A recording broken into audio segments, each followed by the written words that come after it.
Fill us in here. Khari Gee, what's the story? How did this come about? Well, they had been recruiting him for a while now, and he had trimmed down his list a good bit in the offseason. Most listeners will love him if you're hip to the recruiting stuff. He wasn't about like top 20s and top 15s. He went all the way down to 3, like out of the gate with LSU, Clemson, and Oregon. And he's an Atlanta kid, so he was sort of looking all over, but ultimately narrowed it down to just LSU and Clemson. And LSU's done a really good job. We've talked about Bill Bush helping out with a number of different positions in terms of recruiting, whether it was guys like Jabril Cox or Joe Burrow. But boy, at the safety spot, he's done well, especially coming off the class they had last year. I think Jordan Tolles is going to be a really good player for him. Then they line up and you look at this 2021 class, Matt, and the first domino that dropped during the quarantine was a safety, Dakota Mitchell. Now they've had this sort of meteoric rise. I mean, 7, 8 commits, 6, 7 over the course of 28 days, less than a month.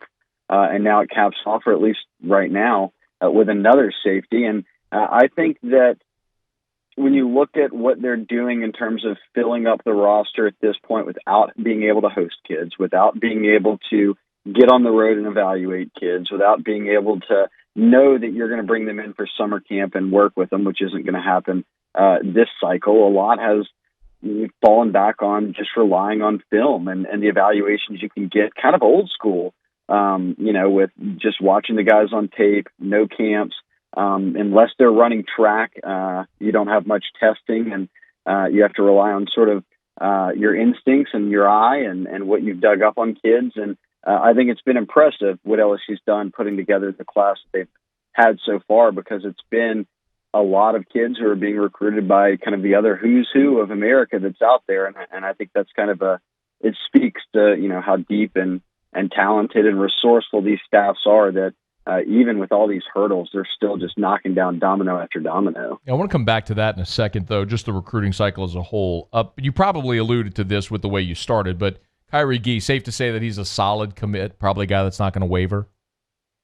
Yeah, I couldn't see him ever wavering, and he was down to LSU and Clemson, and had he committed to Clemson, you're not allowed to ever take any visits. That's like a very strict Dabo Swinney policy. We saw the number one player in the country, Corey Foreman, decommit from Clemson and then be totally okay with it because they weren't going to budge on no visits. So I guess if you're down to LSU and Clemson and you're about to announce, you already kind of have in your mind that I'm not really taking things beyond this. And really, I think what we're seeing, I don't have the raw numbers, excuse me, but we talked about this before, and it may lead to a massive decommitment. And I'm not talking about Khari or anybody specifically with LSU, but I think last year, Matt, in mid-May, they had 350 FBS commitments, and I know now we're over 800 for this cycle. So I think a lot of guys are playing musical chairs and saying, and coaches telling them, look, you get in now, or we don't really know if the spot's going to be there. And I think that's why you see kids like this decide early on and say, look, I'm probably going to stick with it. Shea Dixon, go 24/7 on Twitter at Shea Dixon. Is LSU for 2021 finished at safety? I was just writing something up about that. I don't think so. And because you look at losing Grant Delpit, Jacoby Stevens will be on his way out. We know who, and Todd Harris, guys like that, Eric Monroe, Cam Lewis are all getting older. By the time these kids are on campus, they'll be gone. Minus Harris, I guess, should still have some time left. But point being, Jordan Tolles, Mo Hampton, guys like that are certainly who you think of when you think of the future at safety, but there's not a ton of proven, let alone proven, not a ton of depth beyond that. So I think that, this cycle, especially Marcel Brooks is a guy that seems to not be playing safety. He'll be a linebacker. He was one of your more talented kind of safety linebacker hybrid types. So I think they want to stack up. I mean, they've got Dakota Mitchell, and Gee as well. But now I'm not going to be surprised if they take at least one more. And then remember, Sage Ryan at LCA is a top 50 player in the state. He's ranked as an athlete, and I know that Corey Raymond recruits him and he's being recruited at corner. But if I were to put it in layman's terms of, what LSU football fans could understand, he's a lot like a Mo Hampton, where he plays like every position right now, and maybe he has the body that winds up at safety or the skill set, and you would count him. So long story short, I don't think they're done, because I think that they really want to use this cycle to rebuild that safety room. Got it. Shea Dixon's with us, and Gee he stays at safety. Yes, I mean, and he's good, 6'3". I know he's listed at 185, but that's probably 8 months old at this point. So Okay. I bet you're talking about a kid who, going into his senior year of high school, is 6'3" and well into inching closer to 200 pounds. Shea, let's talk a little bit about the numbers. So this is 11 right now. We've seen some programs, Tennessee namely, really stockpile numbers right now. Is that something LSU is hoping to be able to do before whenever fall camp may start? I like how you put that. I'm not going to name names, but Tennessee's taken like 25 guys already. I think that I've gone back and forth on what their strategy was, because remember last year, Matt, when we would talk, it was they built up all these numbers. What's going to happen in the end if they've got all these guys out there? And we saw the answer. Like, they were parting ways, however you want to put it, with guys at the end of the cycle, kind of bracing for what could have been and in parts was, bigger dominoes yet to fall. And obviously they left signing day with some scholarships still in their pocket that they used on guys like Jabril Cox. But I think this cycle, knowing that, and this really, I think, hurts a lot of teams, definitely LSU coming off a national championship season. How great would it be, Matt, if I get you to come in, 5-star radio host Matt Muscone, I'm trying to get him to commit, and you see the national championship trophy and our brand new weight room and updated facilities and your entire stadium taking it in.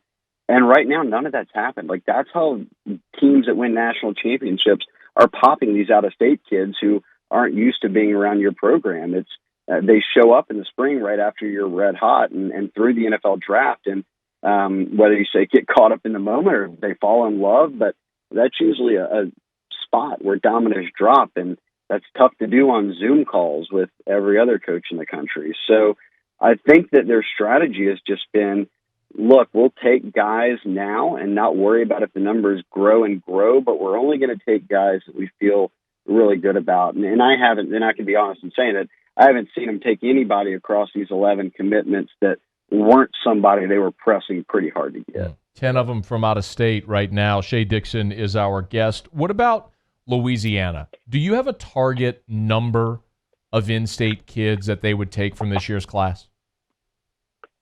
Yeah, well, and it's crazy. 10 of the 11 commitments are out of state. The only one who's from in-state right now is Peyton Todd, the West Monroe punter. Right. I'll give him credit. He's a two-way player. He actually plays some defense as well in high school. But so he'll blow somebody up on a punt return, man. You break contain. Watch out for the punter, man. He's coming to get you. Him and Avery Atkins, right? Man, this might be a duo. Look, let's quit talking about special teams here. Let's get to the root of it. The number is 5 or 6, like whatever they've offered. We know that Mason Smith is the guy, right? The top number 1 5-star in Louisiana, down in Homa. I think that he ultimately winds up at LSU. You have 2 receivers that they're pressing, and Brian Thomas at Walker and Chris Hilton at Zachary. They're in a good spot for both those guys, I think, certainly, in at least the top 2. And then you get beyond them, Savion Jones, the defensive lineman on that undefeated St. James team that's really good this past season. I mentioned Sage Ryan already. So unless I'm glaringly missing someone, that's 5 or 6 guys that they offered pretty early on and never let up on. And we'll see if any new offers will surface. I mean, talk about safety. Jordan Gilbert at U High is someone that gets recruited by LSU as heavily as, they're recruiting the rest of the safeties that they've offered. We just know kind of how the approach goes with in-state teams and a school like LSU, to where when they offer, that means it's committable. And right now they've got 14 spots. No, that's not good math. However many spots. No, that's left. Right. Yeah, because there's 11 commits, so 14 open. That's okay. All right. Well, boy. Yeah, there you go.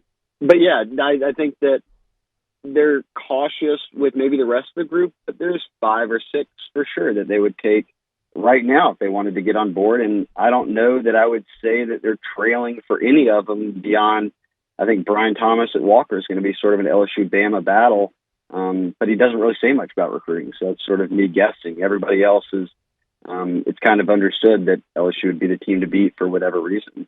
All right, so it's 14 open unless LSU doesn't unless if LSU fills the remaining spot for 2020. So last question, Shea. There's one spot still open. Do they fill it this year, or do they backfill with another spot in 2021? I mean, I don't know if you're in the huddle or where, but you continue to get more and more impressive with your knowledge of recruiting. Now you're understanding the rules of carrying scholarships over. And you have taught me a lot over the years of doing this, Shea. I do. There's the hard cap at 25, and you know what else, Shea? Like we all got it. We all got an education in this with 2018 because it was the exact same thing. They had 3 spots open, and they filled them with Terrence Alexander, Cole Tracy, and of course Joe Burrow. I was waiting if you could get the other one. Got it. Yeah, I mean, it's going to be Cam Jackson.